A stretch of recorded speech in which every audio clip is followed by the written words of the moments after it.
Լիբանանի վարչապետ Սալամ այցելեց Հռոմի հայ կաթողիկե քահանայապետական Լևոնյան վարժարան։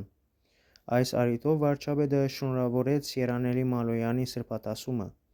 24 հոկտեմբերին Լիբանանի վարչապետ Նավաֆ Սալամ Հռոմի մեջ այցելեց հայ կաթողիկե քահանայապետական Լևոնյան հայ վարժարան,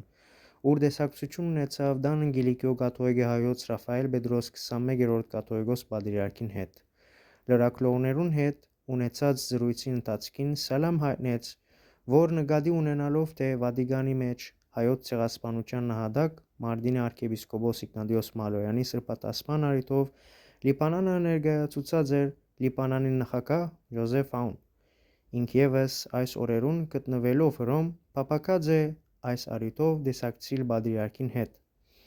եւ շնորհավորել Զայն Երանելի Մալոյանի սրբատասման համար։ Ան դիտել տվավ, որ ասիգա ուրախություն եւ կոհանագություն արի թե բոլոր լիբանանցիներուն համար անխտիր։